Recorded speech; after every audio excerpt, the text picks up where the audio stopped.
I would like to talk to you all about the grandest and the greatest ayah in the Noble Quran. Our Maker, the Almighty, He states in Surah Al-Baqarah, أعوذ بالله من الشيطان الرجيم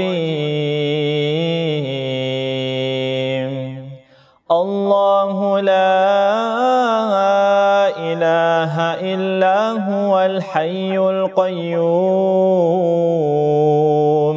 لا تأخذه سنة ولا نوم له ما في السماوات وما في الأرض من ذا الذي يشفع عنده إلا بإذنه يعلم ما بين أيديهم وما خلفهم ولا يحيطون بشيء من علمه إلا بما شاء وسع كرسيه السماوات والأرض ولا يؤوده حفظهما وهو العلي العظيم. Subhanallah. What a powerful ayah. And you know, interestingly, there is an authentic narration that has been reported to us, and this particular narration has been reported by Abu Hurayrah radiallahu anhu. And the narration goes along the lines of these words, that once some wealth had come in that needed to be distributed in charity. And the Prophet sallallahu alaihi wasallam, he puts Abu Hurayrah radiallahu anhu in charge of this wealth.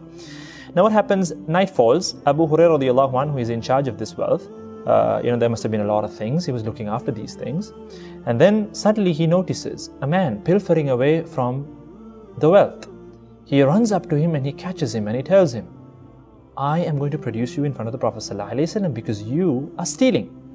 Now the man, he starts, giving out all kinds of pitiful stories. He puts up a big drama, saying, I'm so poor, I have kids to feed, and it's dire poverty that drove me to do this. Please, let me go. I will not do this again. So Abu Hurairah radiallahu anhu, who was a soft-hearted individual, he feels sorry for the man and he lets him go. Now morning comes. Abu Hurairah radiallahu anhu, he meets the Prophet sallallahu alaihi wasallam. Rasulullah sallallahu alaihi wasallam, he asks him, Ya Abu Hurairah, what happened to your prisoner last night? Now Abu Hurairah radiallahu anhu was baffled. How did the Prophet sallallahu alaihi wasallam know about this encounter? Now obviously Allah subhanahu wa ta'ala had informed the Prophet sallallahu alaihi wasallam about this encounter. And then Abu Hurairah radiallahu anhu, he mentions the entire story to the Prophet sallallahu alaihi wasallam. Rasulullah sallallahu alaihi wasallam then tells him, Ya Abu Hurairah, he's going to come tonight as well. Subhanallah. Now Abu Hurairah radiallahu anhu is intrigued. And not only that, he's extremely alert. Night falls, he catches the man again. And this time he tells him, you know what, I'm producing you the Prophet ﷺ. Once again the man starts, all his pitiful stories. And he says, he weeps, he laments, and he tells him, please let me go, please let me go. Until finally, Abu Hurairah radiallahu anhu feels sorry for the man and he lets him go. Morning comes, the Prophet ﷺ asks him the same question again. Ya Abu Hurairah, what happened to your prisoner last night? And then Abu Hurairah radiallahu anhu, he narrates whatever happened the night before. And then the Prophet ﷺ tells him, Ya Abu Hurairah, he will come tonight as well.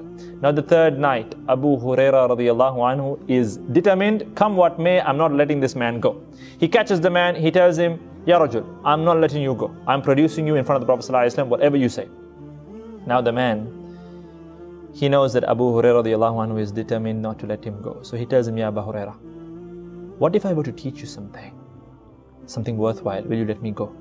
Now Abu Hurairah radiallahu anhu, who was anyway a very keen student of knowledge, was intrigued. This piqued his curiosity. What is this man at this juncture going to teach me? He tells him, okay, fine, if it's worthwhile. And then the man teaches him, if you read Ayatul Kursi before you go to bed at night, Allah subhanahu wa ta'ala appoints a protector over you, and no devil, no shaytan can get close to you. Subhanallah. Now Abu Hurairah radiallahu anhu, he lets the man go. Next day morning, he informs the Prophet sallallahu alaihi wasallam about this entire ordeal, this entire encounter. And you know what the Prophet sallallahu alaihi wasallam says? He says, Ya Abu Hurairah, that man is generally a liar. He's generally a liar. He never speaks the truth, but this time he has spoken the truth. And then he goes on to inform him that he was none other than shaytan himself. Allahu Akbar. Shaytan in the guise of a human being. And it was from the will of Allah subhanahu wa ta'ala that he should teach Such a powerful thing. And now see, we're not believing the words of shaytan here. The Prophet ﷺ acknowledges what shaytan said. Therefore, it is true. And it is a powerful form of protection. You read Ayatul Kursi before going to sleep, Allah appoints a protector over you, and no devil, no shaitan can think of even getting close to you. Allahu Akbar. Such a powerful ayah. After every single prayer, make it part of your adhkar. Obviously, it is from the adhkar sabahi wal masa, the adhkar that you read in the morning and in the evening. Where you read Ayatul Kursi, it is, like you donning armor to protect yourself from the attacks of the devil.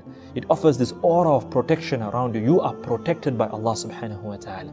Therefore, my dear brothers and sisters in Islam, you must take hold of this ayah. Study about the ayah. Go into the tafsir of the ayah. You're going to be blown away by the might and the power of this ayah. It talks about Allah subhanahu wa ta'ala.